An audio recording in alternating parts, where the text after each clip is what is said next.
Hello students, ये solution के chapter से हम लोग सॉल्यूशन यानी विलेन के चैप्टर से हम लोग लगभग ये देखने वाले हैं।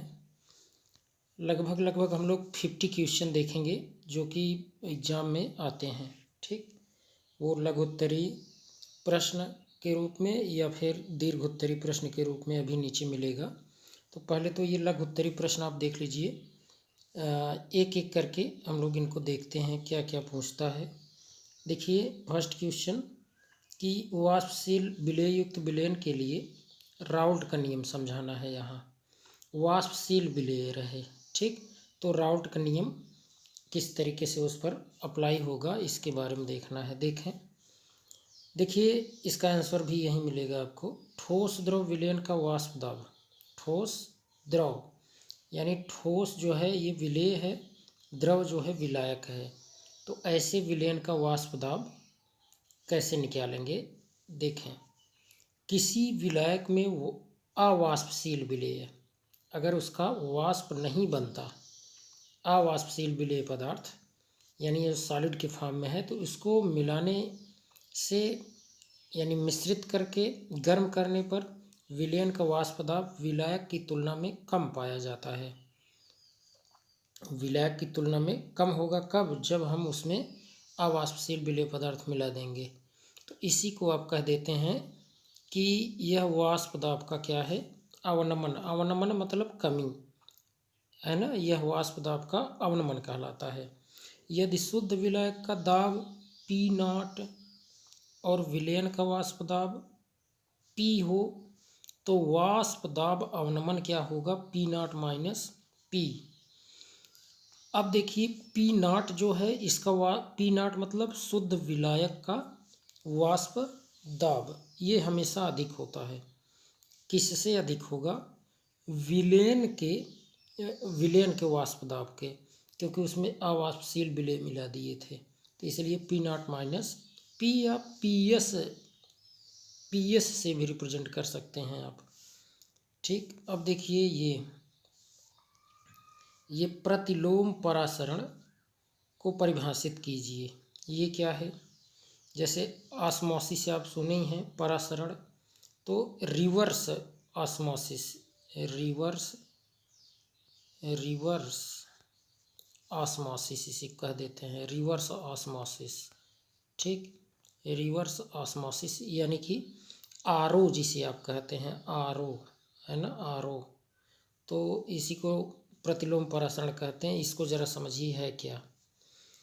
देखिए यदि विलयन पर उसके परासरण दाब से अधिक दाब लगाया जाए तो अर्धपारगम्य झिल्ली के माध्यम से विलयन से विलायक के अणुओं का प्रवाह शुद्ध विलायक की तरफ होने लगता है। देखें, शुद्ध विलायक की तरफ होने लगता है, इसे प्रतिलोम परासरण कहते हैं। जैसे मान लीजिए आपने ये लिया, एक कंटेनर आपने लिया और यहाँ पर अर्धपारगम्य झिल्ली आपने लगा दिया। ठीक, अब यहाँ पर आप शुद्ध जल ले लिए, यहाँ पर है ना, H2O आपने ले लिया, और यहाँ पर क्या लिए आप? यहाँ पर आपने जल में मान लीजिए NaCl मिला दिया आपने, NaCl। तो होता क्या है, जो नॉर्मल कंडीशन है, नॉर्मल कंडीशन में तो H2O की तरफ से अर्धपारगम्य झिल्ली से इधर की तरफ जाएगा कौन? विलायक का कण यानी H2O इधर जाएगा, तो इसको तो ऑस्मोसिस कहते हैं, परासरण। लेकिन यह न हो, अगर ध्यान दें, अगर यहाँ से यहाँ उल्टा होने लगे है ना, आप यहाँ प्रेशर अप्लाई कर दें, यहाँ पर प्रेशर लगा दें, प्रेशर, तो इधर से इधर की तरफ जाने लगेंगे कौन? विलायक के कण इधर जाने लगेंगे। तो इसी को हम लोग कह देते हैं प्रतिलोम परासरण यानी रिवर्स ऑस्मोसिस। ठीक, समझ गए होंगे इसे। नेक्स्ट देखें, क्वेश्चन है कि अवाष्पशील विलेय युक्त विलयन के लिए अवाष्पशील विलेय युक्त विलयन के लिए राउल्ट का नियम समझाइए। अवाष्पशील के लिए तो अभी आपने देख ही लिया था, फर्स्ट क्वेश्चन है वही था। ठोस द्रव विलयन का वाष्प दाब। तो किसी विलायक में अवाष्पशील विलेय को मिश्रित करके गर्म करने पर विलयन का वाष्प दाब विलायक की तुलना में कम पाया जाता है। यह वाष्प दाब का अवनमन यानी वाष्प दाब का कमी कहलाता है। यदि शुद्ध विलायक का दाब जो है वो P0 और विलयन का वाष्प दाब P है तो वाष्प दाब अवनमन P0 माइनस P आप लिख सकते हैं। ये पहले क्वेश्चन हो वही था, वही रिपीट हो गया है। नेक्स्ट क्वेश्चन देखिए, विलयन में किसी पदार्थ के मूल प्रभाज या मूल अंश को परिभाषित करिए। तो कैसे परिभाषित करेंगे देखें, यहाँ विलयन में किसी अवयव है, ये ध्यान देना, अवयव का मूल अंश या मूल प्रभाज विलयन में उस अवयव के मूल और विलयन के सभी अवयवों के कुल मूलों की संख्या का अनुपात होता है। यानी जिसका भी निकालना है, जैसे आप कोई विलयन अगर बनाते हैं तो विलयन में क्या लेते हैं, विलयन कैसे बनता है, एक इसमें विलेय होगा, एक विलेय होगा और इसी में क्या होगा, विलायक होगा। जिसकी मात्रा ज़्यादा वो विलायक, जिसकी मात्रा कम वो विलेय। अब अगर विलेय का मूलक संख्या निकालना है ना, अगर इसे हम लोग A मान लें और विलायक को अगर B मान लें, ठीक है, कुछ भी XYZ आप नीचे वाले को A मान सकते हैं। तो आप अगर इसका मूल प्रभाज, विलेय का मूल प्रभाज निकालते हैं, जाई A निकालते हैं, मूल प्रभाज को जाई से रिप्रेजेंट करते हैं, तो जाई A इज इक्वल टू क्या हो जाएगा, यही देखें, विलेय मूलक संख्या बटे विलेय मूलक संख्या प्लस विलयन का मूलक संख्या। ठीक, तो आप इसका विलेय का मूल प्रभाज निकालेंगे। इसी तरीके से अगर आपको निकालना है विलायक का, तब आप यहाँ पर आप विलायक का मूलक संख्या रख देंगे, नीचे सेम रहेगा, ये विलयन में दोनों होते हैं। ठीक, अगला पॉइंट देखें, ये मूललता तथा मूलरता में अंतर समझाइए। तो मूलरता और मूललता, मूलरता क्या है, 1 लीटर विलयन में उपस्थित विलेयक मूलक संख्या, 1 लीटर विलयन में उपस्थित जितने भी विलेयक मूलक संख्या उसमें होती है वही उसकी क्या कहलाती है, मूलरता। और मूललता क्या है, 1 किलोग्राम विलायक में, 1 किलोग्राम विलायक में उपस्थित विलेयक मूलक संख्या मूललता कहलाती है। ठीक, ये इम्पोर्टेंट है, समझें, ये पूछता है। और इसकी इकाई देखें, मूलरता की इकाई क्या है, मूल पर लीटर, और मूललता की क्या इकाई है, मूल पर केजी है। ठीक, और याद रखिए कि इसमें आप देखेंगे मूलरता में आयतन होता है तो यह ताप के साथ बदलेगा, लेकिन मूललता में आयतन नहीं है तो यह ताप के साथ अपरिवर्तित रहता है। ठीक, ये भी जानते रहिए। अब जैसे क्वेश्चन आपसे पूछ लिया गया कि निम्नांकित को क्वथनांक के बढ़ते क्रम में व्यवस्थित कीजिए।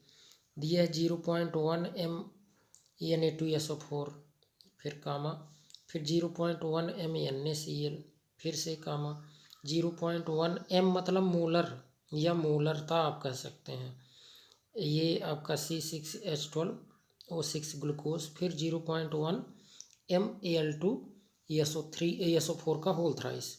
तो क्वथनांक देखिए सबका क्वांटिटी बराबर है, 0.1 M 0.1 M हर जगह है, तो जिसमें आयनों की संख्या ज़्यादा होगी उसी का जो क्वथनांक होगा वो ज़्यादा होगा। तो इसमें आप देखें Al2SO4 का होल थ्राइस, तो इसमें कुल कितने हैं आयन, 5, 3 तो SO4, 2 एल्युमिनियम। इसमें ये तो आयनित होता नहीं, इसमें 0 आयन है। NaCl में 2 आयन है, Na2SO4 में 3 आयन है, 2 Na के और 1 SO4 का। क्वथनांक किसका ज़्यादा होगा, तो आप बताएंगे Al2SO4 का होल थ्राइस इसका ज़्यादा होगा। इसके बाद किस में देखने को मिलेगा, Na2SO4 में होगा। फिर किस में होगा, फिर NaCl में होगा, ठीक। और सबसे कम किस में होगा, सबसे कम ग्लूकोज में होगा C6H12O6, ठीक। सिंपल, जानते रहिए। तो देखिए यहाँ आंसर भी दिया है, सबसे ज़्यादा Al2SO4 का होल थ्राइस में, फिर Na2SO4, फिर NaCl और सबसे कम ग्लूकोज में, ठीक। देखें नेक्स्ट क्वेश्चन, आप ज़रा देखिए, इम्पोर्टेंट क्वेश्चन है, ये सब पूछता है एग्ज़ाम में। तो देखें बेंजीन में ये एथेनोइक होना चाहिए यहाँ, एथेनोइक अम्ल के लिए वांट हाफ गुणांक का मान कितना होगा। तो बेंजीन में एथेनोइक अम्ल का वांट हाफ गुणांक 0.5 होगा, क्योंकि एथेनोइक अम्ल द्विलक बनाता है। मतलब एथेनोइक अम्ल आप देखेंगे ये दो, ये है CH3COOH, ये होल ट्वाइस द्विलक बना लेता है। तो जानते रहिए 0.5 होगा इसका, ठीक, हाफ।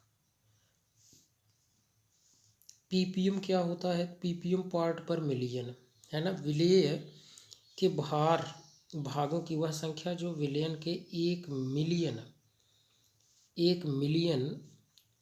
मिलियन क्या है जान रहे हैं। 1 मिलियन में देखें यहाँ से 1 मिलियन बराबर, या इसी को आप लिख सकते हैं 10⁻⁶, ठीक। ये 10 लाख आप कह सकते हैं, 10 लाख, ठीक, 1 मिलियन। अब यहाँ तो ये सही नहीं लिखा है, जानते रहिए। तो यानी आप अगर ppm निकालना है तो देखिए कैसे निकालेंगे। ppm ये अगर आप निकालेंगे तो विलेय का अगर आप निकाल रहे हैं, विलेय का ppm में भार पूछ दिया जाए तो विलेय का द्रव्यमान ग्राम में, विलेय का द्रव्यमान ग्राम में और बटे विलयन का द्रव्यमान ग्राम में, विलयन का द्रव्यमान ग्राम में और गुणे 10⁻⁶, ठीक। तो इस तरीके से ppm निकाल देंगे, पार्ट पर मिलियन। बिलियन अगर आ जाता, अगर यहीं ppb पूछ ले, ppb, तब सब कुछ सेम, केवल यहाँ पर 10⁻⁻9 से तब गुणा करा देंगे, ठीक। ये जानते रहिए। मूलरता की तुलना में मूललता को वरीयता क्यों दी जाती है, ये भी प्रश्न पूछता है। तो इसका कारण ये है कि मूललता पर ताप का कोई प्रभाव नहीं पड़ता एवं यह केवल द्रव्यमानों से संबंधित होता है। तो इसीलिए मूलरता की तुलना में मूललता को ज़्यादा वरीयता दी जाती है। अभी आपने देखा भी था कि मूललता पर ताप का कोई प्रभाव नहीं पड़ता। कहाँ देखे थे आप, अंतर में। यहाँ देखिए, ये मूललता पर ताप का कोई प्रभाव नहीं पड़ता, अर्थात यह ताप के साथ अपरिवर्तित रहती है, ठीक। तो ये जानते रहिए। नेक्स्ट क्वेश्चन है आपका, नेक्स्ट, ग्राम अणुक उन्नयन स्थिरांक तथा ग्राम अणुक अवनमन स्थिरांक को परिभाषित करिए। देखिए, ग्राम अणुक उन्नयन स्थिरांक किसी विलायक के 100 ग्राम में किसी अवाष्पशील विलेय या विद्युत अपघट्य के 1 ग्राम अणु घोलने पर उसके क्वथनांक में जो उन्नयन होता है, उन्नयन मतलब क्या होगा, वृद्धि, तो वह उस विलायक का ग्राम अणुक उन्नयन स्थिरांक कहलाता है।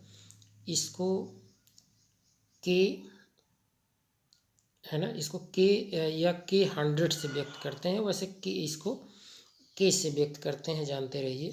ग्राम अणुक अवनमन स्थिरांक किसी अवाष्पशील वैद्युत अपघट्य का 1 ग्राम अणु, यानी 1 ग्राम अणु मतलब मूल में आप इसको प्रदर्शित करते हैं, तो उसी को 100 ग्राम विलायक में घोलने पर विलायक के हिमांक में जो अवनमन होगा, जो अवनमन मतलब जो कमी होगी, वही उस विलायक का ग्राम अणु अवनमन स्थिरांक कहलाता है, ठीक।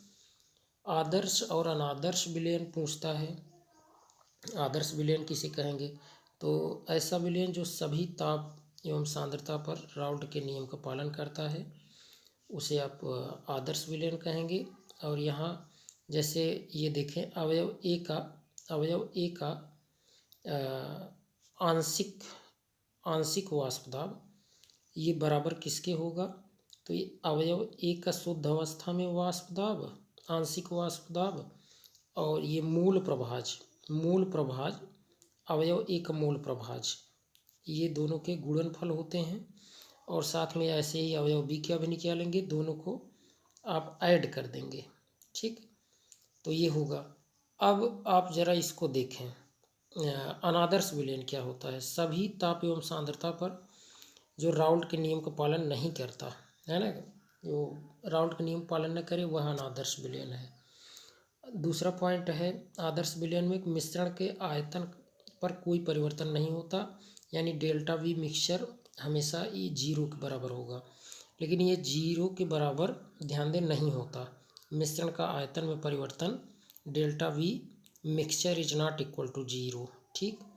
मिश्रण की एंथैल्पी पर कोई परिवर्तन नहीं होता। डेल्टा एच मिक्सचर, देखें एंथैल्पी को एच से रिप्रेजेंट करते हैं, तो ये तो 0 होगा आदर्श में, लेकिन ये 0 के बराबर डेल्टा एच मिक्सचर नहीं होगा, ठीक। इसी तरीके से देखें, नेक्स्ट क्वेश्चन है, साधारणतया किसी विलायक में विलेय को घोलने पर उसका क्वथनांक बढ़ जाता है, ऐसा क्यों? क्योंकि किसी विलायक में कोई अवाष्पशील विलेय पदार्थ घोलने पर विलयन का वाष्प दाब ध्यान दें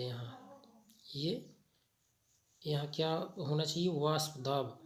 वाष्प दाब जो है वो क्या होता है? कम हो जाता है, जिसके परिणाम स्वरूप विलयन का क्वथनांक बढ़ जाता है। एनाक्सिया क्या है? एनाक्सिया ध्यान दें, ये हेनरी के नियम आप पढ़े होंगे, तो उसमें आपको मिलता है। एनाक्सिया ऊंचाई वाले जगहों पर रहने वाले लोगों में, ऊंचाई वाले जो स्थान है वहाँ पर जो लोग रहते हैं वहाँ पर देखने को मिलता है। तो यह एक बीमारी है, इसमें लोग अस्पष्टतया यानी सोच नहीं पाते एवं कमज़ोर हो जाते हैं, क्योंकि ऊंचाई वाली जगह पर दाब कम होता है, जिसके कारण रुधिर और ऊतकों में ऑक्सीजन की सांद्रता कम हो जाती है। इसीलिए उनके जो अंग हैं वो हड्डियाँ टेढ़ी मेढ़ी होने लगती हैं। इसमें तो ये एनाक्सिया क्या, वो तो बेंड्स है, ठीक। एनाक्सिया यही है आपका कि ऊंचाई वाले स्थानों पर रुधिर और ऊतकों में ऑक्सीजन की सांद्रता कम हो जाती है, जिससे उनकी सोच स्पष्ट नहीं हो पाती, तो इसे तो एनाक्सिया कहते हैं।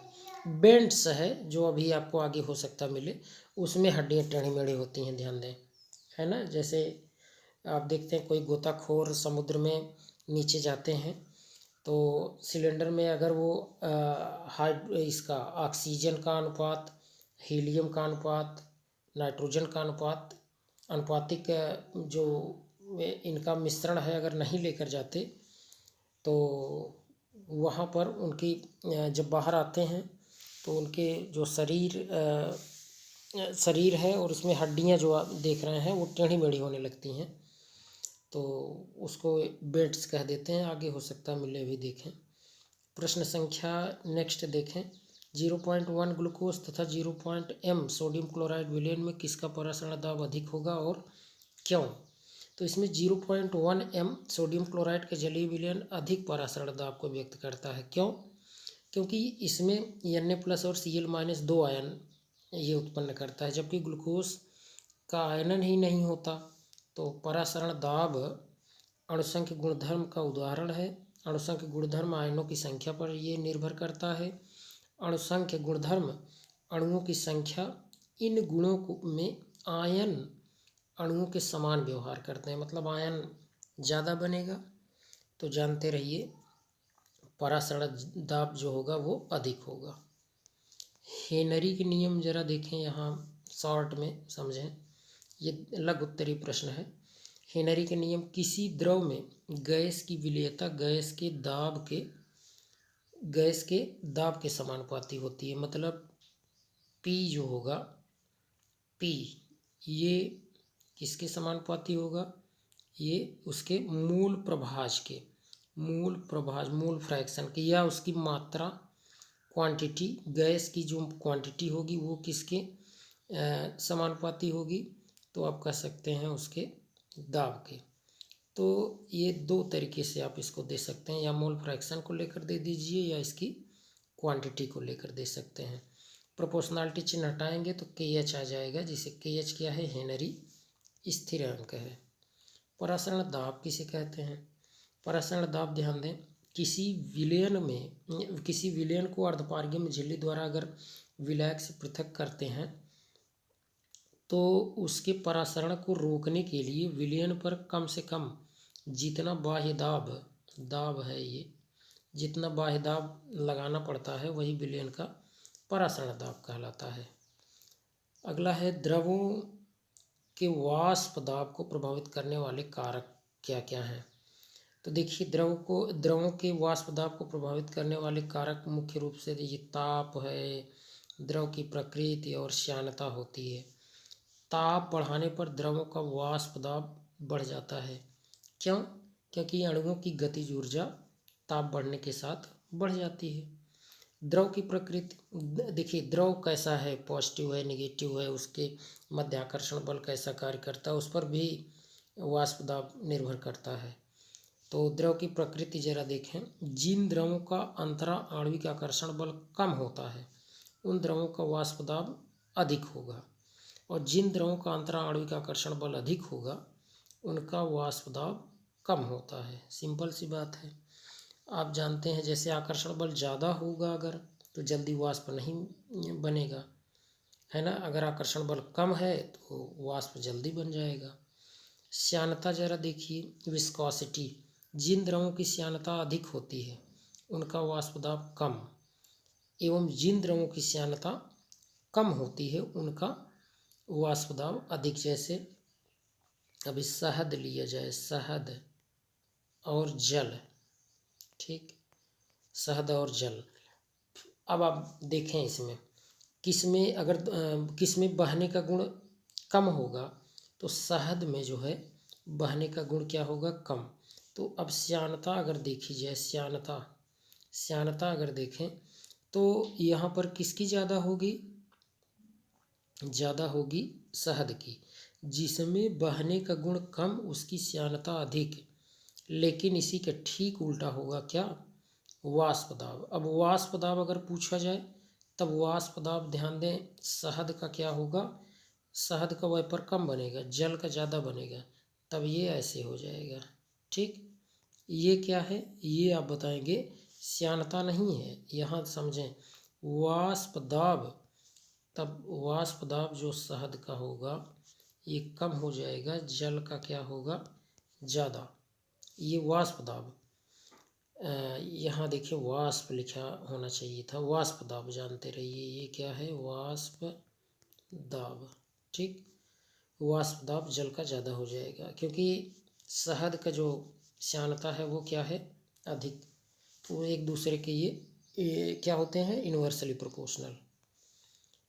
देखें, स्थिर क्वाथी मिश्रण किसे कहते हैं? स्थिर क्वाथी एजियोट्रॉपिक मिक्सचर, दो या दो से अधिक अवयवों का ऐसा मिश्रण जो अवयवों के संगठन के प्रभावित हुए बिना एक ही ताप पर वो आश्रित होते हैं, तो ऐसे मिश्रण को स्थिर क्वाथी मिश्रण कहते हैं। दो मिश्रण आप मिलाएं, उसके बाद आप मिला रहे हैं तो उनके अवयव का संगठन प्रभावित न हो और एक ही ताप पर दोनों वेपराइज होने लगे, तो उसी को एजियोट्रॉपिक मिक्सचर कहते हैं। सामान्यतः ताप बढ़ाने पर गैसों की द्रवों में विलेयता घट जाती है। ताप अगर बढ़ाएं तो विलेयता क्या है, सामान्यतः ताप बढ़ाने पर गैसों की, ध्यान दें, अगर कोई ठोस है वो तो बढ़ जाएगा, लेकिन गैसों की विलेयता घट जाती है। कारण क्या है, स्थिर दाब पर सामान्यतः ताप बढ़ाने पर गैसों की द्रवों में विलेयता घटती है, क्योंकि ताप बढ़ने पर द्रव में गैस के अणुओं की गतिज ऊर्जा बढ़ जाती है, और जब गतिज ऊर्जा बढ़ जाएगी तो गैस के बाहर निकलने की प्रवृत्ति में वृद्धि हो जाती है, तो वो बाहर निकलेगा न कि उसमें घुलेगा। ठीक, तो विलेयता घट जाएगी। मूल अंश को परिभाषित करें। मूल अंश विलयन में किसी अवयव का मूल अंश, विलयन में उस अवयव के मूल और विलयन के सभी अवयवों के कुल मोलों की संख्या का अनुपात होता है। संतृप्त विलयन क्या होता है? देखें, ऐसा विलयन जिसमें एक निश्चित ताप पर और अधिक विलेय पदार्थ न घोले जा सकें, तो उसी को संतृप्त विलयन कह देते हैं। अणुसंख्य गुणधर्म क्या है? इन गुणों का एक उदाहरण भी देना है। अणुसंख्य गुणधर्म क्या है? वे गुणधर्म जो विलेय के कणों की संख्या पर निर्भर करते हैं परंतु विलेय की प्रकृति पर नहीं, तो उसी को अणुसंख्य गुणधर्म कहते हैं।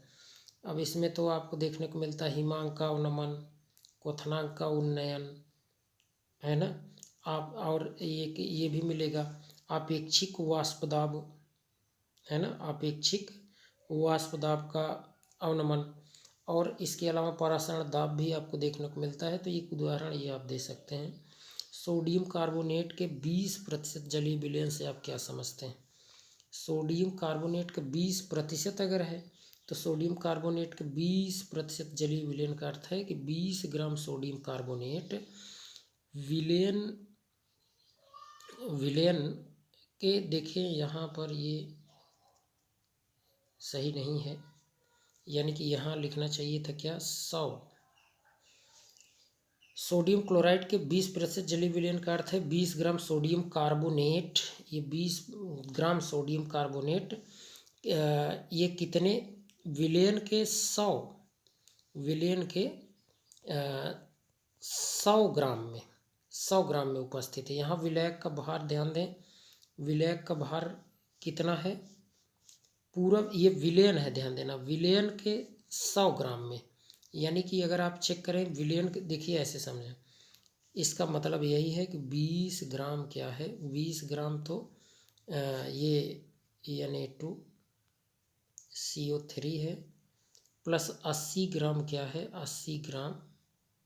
80 ग्राम आपका है ये विलायक। अब कुछ भी हो सकता है, विलायक जल हो जाए या और भी कुछ, तो जानते रहिए 20% अगर कहा सोडियम कार्बोनेट जलीय विलयन से आप क्या समझते हैं, तो आप कहेंगे कि 80 ग्राम विलायक में उपस्थित 20 ग्राम सोडियम कार्बोनेट का मिक्सचर को ही हम क्या कहते हैं? सोडियम कार्बोनेट का 20% जलीय विलयन कहेंगे। ठीक, विलयन, विलेय एवं विलायक को परिभाषित करिए, तो ये तो जानते हैं विलयन क्या है। दो या दो से अधिक समांगी मिश्रण को विलयन कहते हैं। ठीक, इसमें अवयव अधिक मात्रा में प्रमुख रूप से उपस्थित होता है। जो अवयव ज़्यादा रहेगा वह विलायक कहलाएगा और जिसकी मात्रा कम होगी वह विलेय कहलाएगा। ठीक, ये तो सिंपल है। कच्चे आम को सांद्र लवणीय विलयन में रखे जाने पर क्या होगा? अगर कच्चे आम को सांद्र लवणीय विलयन में रख दें तो क्या होगा? तो कच्चा आम जो है ये बहिःपरासरण के कारण जल को बाहर निकाल देता है और संकुचित हो जाएगा। इसमें क्या हो जाएगा जान रहे हैं? परासरण आप जानते हैं। तो परासरण क्या होता है? परासरण जैसे कम सांद्रता से अधिक सांद्रता की ओर, कम सांद्रता से अधिक सांद्रता की ओर विलायक के कणों का गमन करना ही आपका ये परासरण होता है। तो इसमें अर्धपारगम्य झिल्ली का होना आवश्यक है। कच्चे आम में ऑलरेडी आप जान रहे हैं उसमें वो नेचुरली वो सेमी परमिएबल मेम्ब्रेन होती है, तो आम में से जल बाहर निकलेगा और वो सिकुड़ जाएगा। मूल अंश ज्ञात करने का सूत्र क्या है? तो मूल अंश के लिए भी बताए भी थे कि जैसे अवयव एक का मूल प्रभाज अगर निकालना है तो अवयव एक का मूलक संख्या और बटे अवयव एक मूलक संख्या प्लस अवयव बी के मूलक संख्या। तो इस तरीके से आप मूल प्रभाज अवयव एक निकालेंगे। अवयव बी के अगर निकालना है तब आप क्या करेंगे? मूल प्रभाज अवयव बी का और बटे मूल प्रभाज विलयन का। विलयन में कौन कौन है? अवयव ए भी है और अवयव बी भी है। तो इस तरीके से आप अवयव बी का मूल प्रभाज निकाल देंगे। ये एन मतलब मूलक संख्या है किसकी? यहाँ अवयव बी के, ये यहाँ अवयव ए अवयव बी दोनों का मूलक संख्या, तभी तो विलयन का मूलक संख्या होगी ये। ठीक, ये है। सामान्यतः ताप बढ़ाने पर गैसों की द्रव्य विलेयता घटती है, ये तो हो चुका है, रिपीट हो रहा है। विलयन में सभी अवयवों के मूल अंश मूल अंशों का ये मान क्या होगा। तो देखिए अवयव ए मोल प्रभाज प्लस अवयव बी के मोल प्रभाज ये हमेशा एक होता है, इसे याद रखे रहना है। ठीक, हमेशा सभी अवयवों के मूल अंशों का योग हमेशा क्या होगा, एक। तो ये तो याद रखे रहें, इसका उपयोग आपको देखने को मिलता है। किसी विलयन के परासरण दाब एवं उनके अणुभार में क्या संबंध है। किसी विलयन के परासरण दाब एवं उसके अणुभार, तो देखिए इसके लिए तो वही फार्मूला जो परासरण दाब का पाई इज इक्वल टू होता है, pi is equal to C S T लिखिए या फिर CRT लिख सकते हैं। ठीक, अब ये C क्या है, C मतलब कंसंट्रेशन, यानी आप लिख सकते हैं pi is equal to concentration सांद्रता कैसे निकालते हैं, मोल पर लीटर, यानी N/V इंटू एस टी आप लिख सकते हैं। तो इस V को आप इधर मल्टीप्लाई करके आप इसी को लिख सकते हैं। देखिए ये ऐसे लिख सकते हैं, pi V is equal to ST आप लिख दें। ठीक है, ST लिख दो या RT आप लिख सकते हैं, RT लिखिए या ST लिखिए। तो इस तरीके से पाई क्या है, परासरण दाब है, V क्या है विलयन का आयतन है। अब ये यहाँ पर ये जो देख रहे हैं WB/MB विलेय का द्रव्यमान, ये कैसे मोल कैसे निकालते हैं, मोल, ये मोल अगर निकालना है तो द्रव्यमान ग्राम में बटे उसी का अणुभार। ठीक, तो द्रव्यमान और विलेय को वही अणुभार। गैस का R बराबर गैस का नियतांक जो होगा वही यहाँ भी रखना है, इसको यहाँ पर विलयन के स्थिरांक कहते हैं या विलयन का नियतांक। ठीक, T जो है ये केल्विन में आप ताप रखना होता है। वाष्प दाब अवनमन के लिए राउल्ट का नियम, वाष्प ये तो हो गया था, 2 बार हो गया है। गोताखोर द्वारा, देखिए ये इम्पोर्टेंट है, इसमें वही बेंड्स हो जाता है, बेंड्स जो अभी बता रहे थे।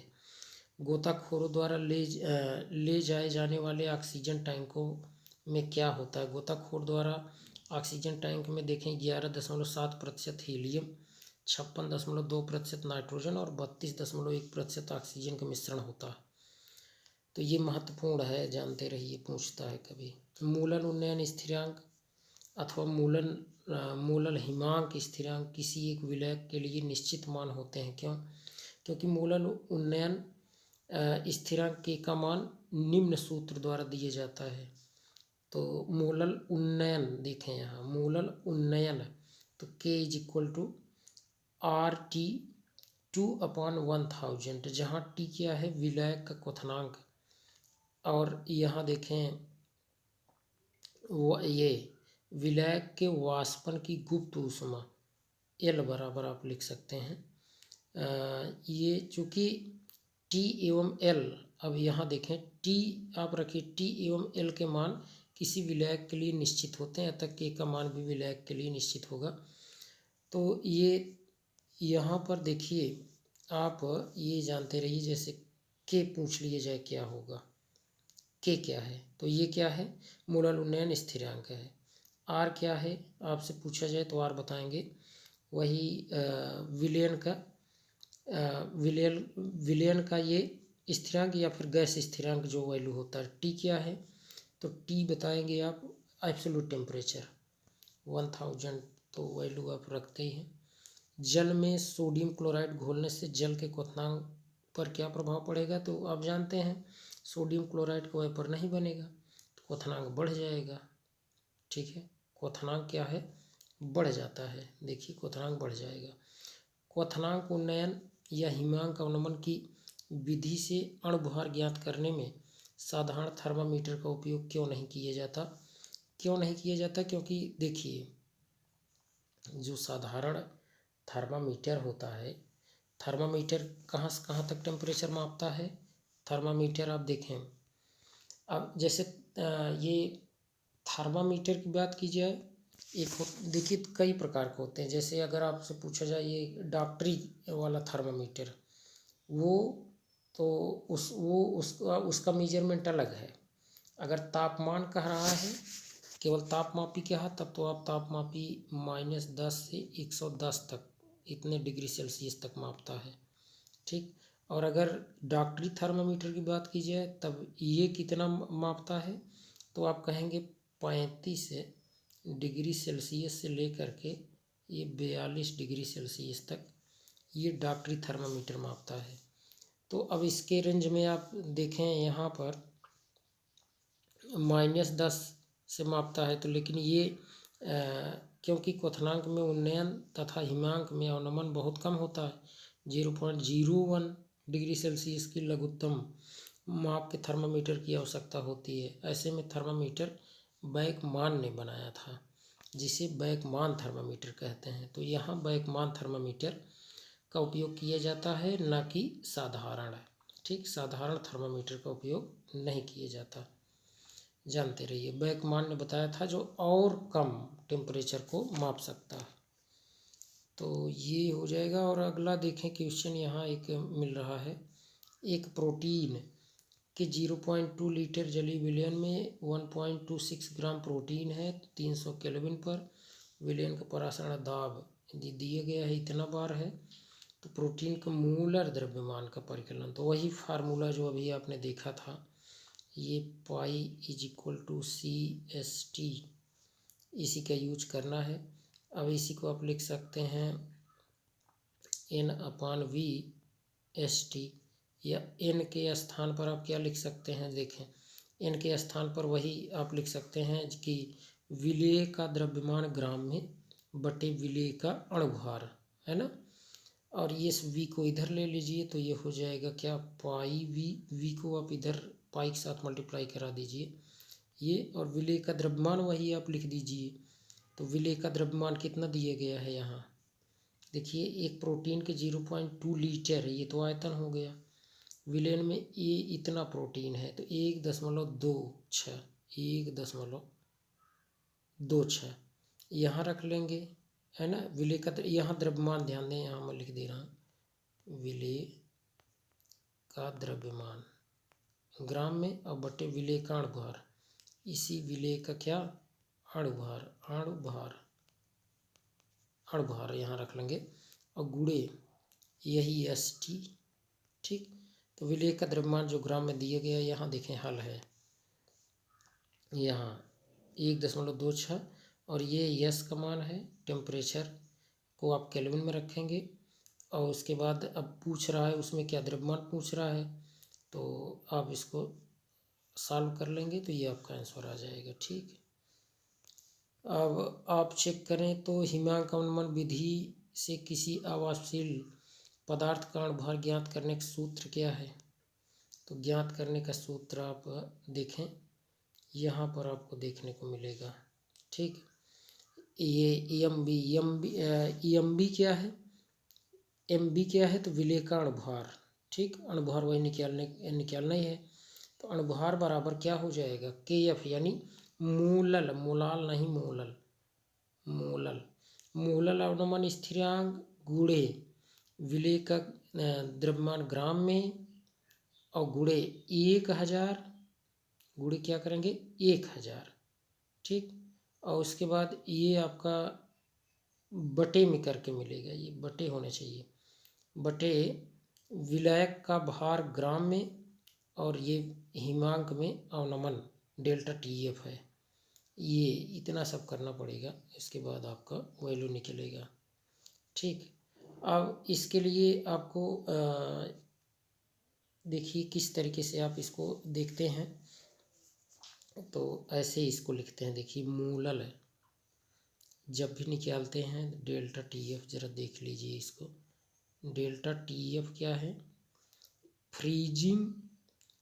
फ्रीजिंग टेम्परेचर में परिवर्तन, ठीक है। मतलब आप कहेंगे कि यहाँ हिमांक में परिवर्तन ये किसके समानुपाती होता है, मूललता के, ठीक। अब मूललता बराबर क्या होता है, इसका पूर्व फार्मूला आप जानते हैं।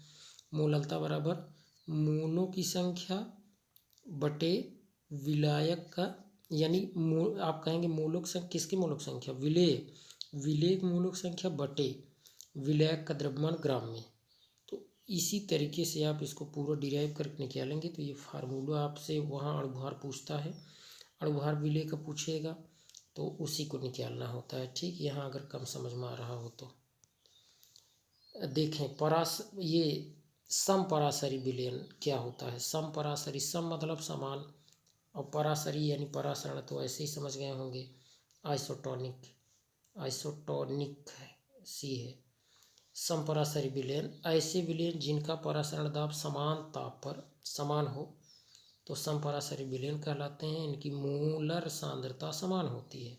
ये अर्धपारगम्य झिल्ली द्वारा परासरण की प्रक्रिया को प्रदर्शित नहीं करते हैं। ध्यान दें, यानी समान रहेगा तो इधर उधर कोई भी विलायक का कण नहीं जाएगा, तो इसलिए समपराशरी कह दिए। ठीक, अब यहाँ कहा गया कि NaCl, CaCl2, CaF2 आदि को बर्फ से ढकी सड़क को साफ करने में प्रयुक्त करते हैं। ऐसा क्यों? ऐसा इसलिए क्योंकि NaCl, CaCl2, CaF2 आदि विहिमीकरण पदार्थ का कार्य करते हैं, अर्थात जल के हिमांक को कम कर देते हैं, इसके हिमांक को घटा देते हैं, जिससे यह जमकर बर्फ नहीं बन पाता। इसी कारण जब इन्हें सड़कों पर छिड़कते हैं तो बर्फ गल जाती है और रास्ता साफ हो जाता है। तो ये भी जानते रहिए। अणुसंख्य गुणधर्म कितने प्रकार के हैं? 4।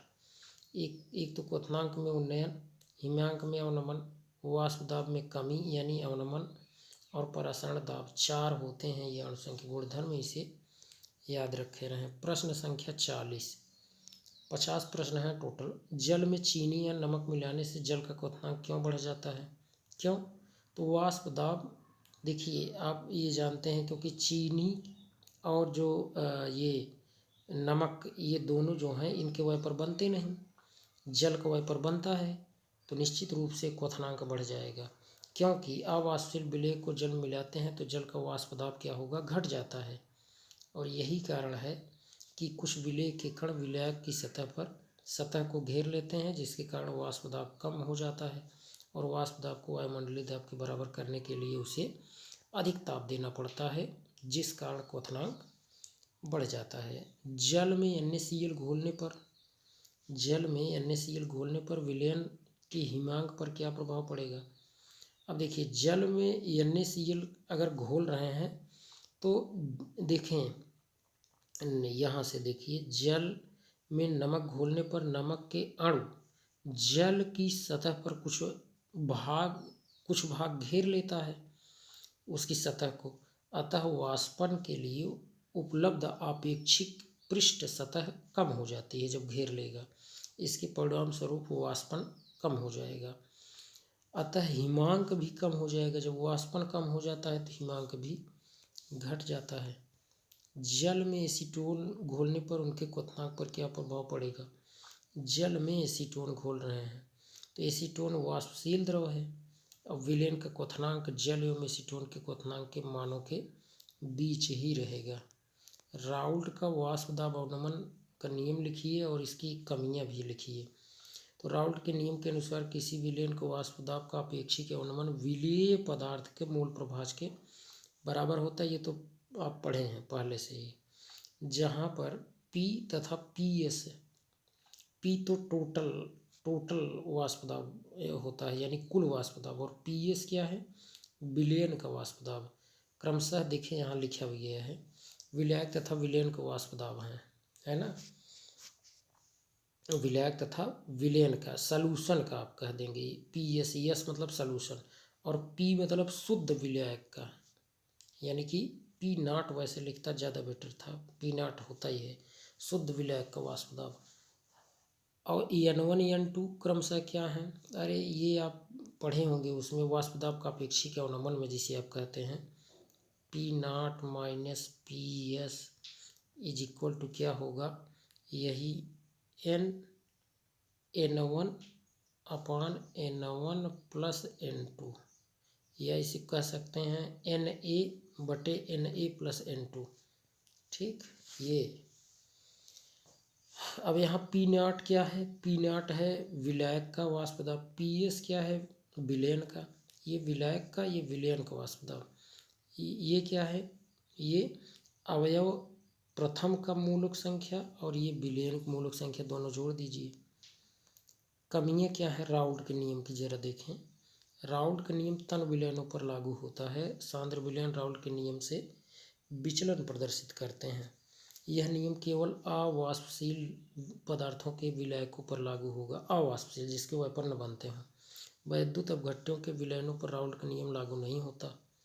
जो पदार्थ विलयनों में संगुणित हो जाते हैं उन पदार्थों के विलयन पर भी राउल्ट का नियम का पालन नहीं होता। तो ये सब कमी है।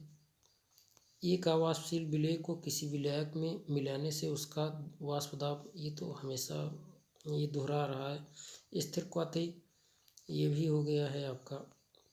इथेनॉल तथा एसीटोन का मिश्रण ऋणात्मक विचलन के, ये महत्वपूर्ण प्रश्न है, देखें। इथेनॉल तथा एसीटोन का मिश्रण ऋणात्मक विचलन को प्रदर्शित करता है। इथेनॉल व एसीटोन का मिश्रण किस प्रकार का विचलन दिखाता है? कारण दे, ये भी अथवा कर प्रश्न पूछे, दोनों का उत्तर एक ही होगा।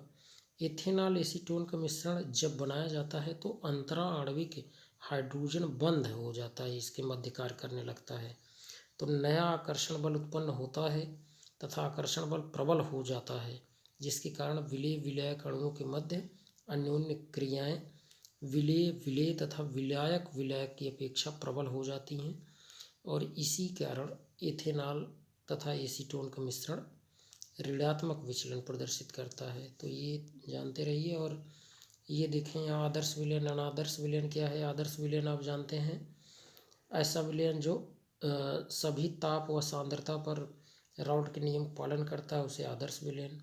ऐसा विलयन जो सभी ताप और सांद्रता पर राउल्ट के नियम पालन नहीं करता उसे अनादर्श विलयन कहते हैं।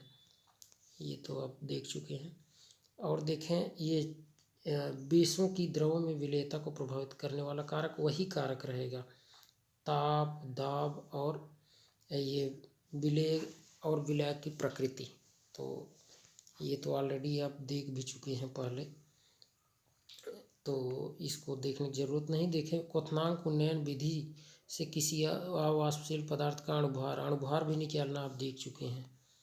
हिम्यांक अवनमन विधि से किसी अवाष्पशील पदार्थ का अणुभार, अब देखिए इसे भी आप तो ये जान चुके हैं आप इसको, तो इस तरीके से ये हम लोगों का अब नेक्स्ट हो जाएगा। तो इस तरीके से ये हमारा जो क्वेश्चन था विलयन से, उसको हम लोग लघु उत्तरीय प्रश्न ही हैं इसमें देख रहे हैं सब। तो ये समाप्त हुआ। इसके बाद और भी हम लोग इस तरीके से क्वेश्चन देखेंगे जो आपके लघु उत्तरीय प्रश्न होंगे। ठीक, तो यदि आप चैनल पर नए हैं तो सब्सक्राइब कर लीजिए, जिससे और भी जो वीडियोज इस पर आपको मिले वो सब आपको नोटिफिकेशन के माध्यम से प्राप्त हो जाए। ठीक, तो आज के लिए इतना ही। थैंक्स।